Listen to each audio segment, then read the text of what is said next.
참 아름다워요. 주님의 사랑을 나누어 주는 당신의 모습이 너무 아름다워요. 말씀에 순종하며 살아가는 당신의 믿음이 참 아름다워요. 주님이 맡긴 사명 감당자라는 당신의 모습이 너무 아름다워요. 하나님을 감동시키고 세상을 변화시키니 당신은 이 세상에 필요한 사람, 하나님이 좋아하는 사람, 당신 때문에 어두운 세상이 사랑으로 가득 차지요. 당신 때문에 하나님께서 더욱 영광 받으시지요.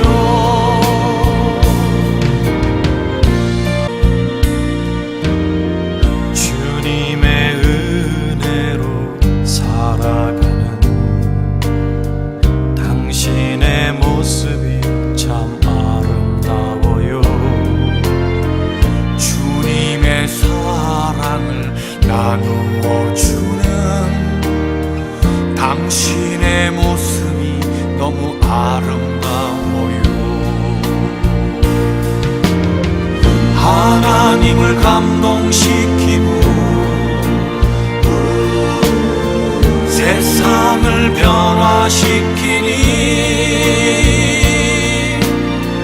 당신은 이 세상에 필요한 사람, 하나님이 기뻐하는 사람, 당신 때문에 어두운 세상이 사랑으로 가득 차지요. 당신 때문에 하나님께서 더욱 영광 받으시지요. 당신 때문에 어두운 세상이 찬양으로 가득 차지요.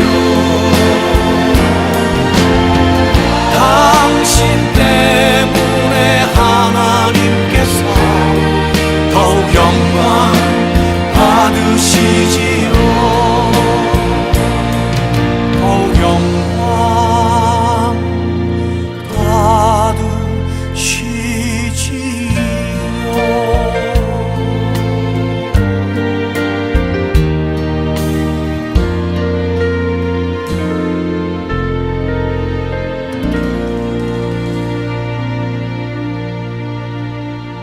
오늘 함께 묵상할 말씀은 로마서 13장 8절로 10절 말씀입니다. 8절. 피차 사랑의 빛 외에는 아무에게든지 아무 빛도 지지 말라. 남을 사랑하는 자는 율법을 다 이루었느니라. 간음하지 말라, 살인하지 말라, 도둑질하지 말라, 탐내지 말라 한 것과 그 외에 다른 계명이 있을지라도 내 이웃을 내 자신과 같이 사랑하라 하신 그 말씀 가운데 다 들었느니라. 사랑은 이웃에게 악을 행하지 아니하나니 그러므로 사랑은 율법의 완성이니라. 아멘. 오늘 말씀의 제목은 사랑은 율법의 완성이다 라는 것입니다. 오늘 본문은 사도 바울이 예수님의 율법 해석을 다시 한번 강조한 말씀입니다. 마태복음 5장 17절로 19절에서 예수님은 율법에 대해서 이런 정의를 내렸습니다. 내가 율법이나 선지자나 폐하러 온 줄로 생각하지 말라. 폐하러 온 것이 아니요 완전케 하려 함이로라. 진실로 너희에게 이르노니 천지가 없어지기 전에는 율법의 1.1핵이라도 반드시 없어지지 아니하고 다 이루리라. 그러므로 누구든지 이 계명 중에 지극히 작은 것 하나라도 버리고 또 그같이 사람을 가르치는 자는 천국에서 지극히 작다 일컬음을 받을 것이요 누구든지 이를 행하며 가르치는 자는 천국에서 크다 일컬음을 받으리라. 한마디로 예수님은 율법을 완전케 하시기 위해서 오신 분이다라는 사실입니다. 그리고 마태복음 22장 34절로 40절 말씀에서 예수님께서는 율법 중에 가장 큰 계명이 무엇인가라는 한 율법사의 질문에 대해서 십계명을 두 가지의 큰 줄기로 답해 주셨습니다. 크고 첫째 되는 계명으로 내 마음을 다하고 목숨을 다하고 뜻을 다하여 주 너의 하나님을 사랑하라 라는 것이고, 둘째 되는 계명으로 내 이웃을 내 몸과 같이 사랑하라 라고 말씀하신 것입니다. 그리고 이 두 계명이 온 율법과 선지자의 강령이라고 선포하셨습니다. 율법에 대한 예수님의 해석은 바로 하나님 사랑과 이웃 사랑으로 요약됩니다. 한마디로 사랑이 예수님의 율법 해석에 대한 키워드입니다. 사랑이란 단어는 하나님께서 예수님을 이 땅에 보내신 이유를 가장 잘 설명하는 단어이기도 합니다. 요한복음 3장 16절에서 우리는 가장 잘 알려진 하나님 사랑의 핵심을 발견하게 됩니다. 하나님이 세상을 이처럼 사랑하사 독생자를 주셨으니 이는 저를 믿는 자마다 멸망치 않고 영생을 얻게 하려 하심이라. 율법과 성경의 핵심은 바로 하나님께서 당신의 백성 사랑을 보여주고 있습니다. 사도 바울은 율법과 예수님의 말씀의 핵심을 잘 파악한 후에 8절에서 남을 사랑하는 자는 율법을 다 이루었느니라 라고 말하고 있습니다. 사도 바울은 12장에서 하나님 사랑을 언급했죠. 그리고 오늘 13장에서는 그리스도인의 이웃 사랑을 언급하고 있는 것입니다.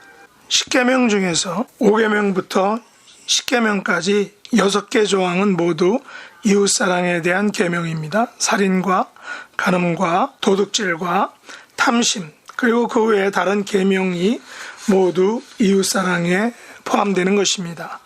사도 바울은 사랑은 이웃에게 악을 행하지 않는 것이다 라고 다시 한번 강조하고 있습니다. 살인과 간음과 도둑질과 탐심은 모두 이웃에게 악을 행하는 행위들입니다.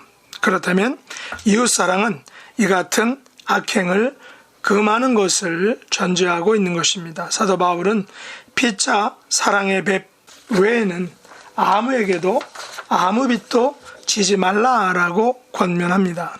이 말은 바꿔 말하면 피차 서로 사랑의 빚을 질 수 있다는 것입니다. 피차 서로 간에 사랑의 빚을 지는 사랑의 행위를 베푸는 그 일을 감당해야 한다는 것입니다. 여기서 사랑의 빚을 진다는 것은 내 이웃을 자신과 같이 사랑하는 것입니다. 그렇다면 우리는 적극적으로 피차 사랑의 빚을 지는 삶을 살아가야 할 것입니다.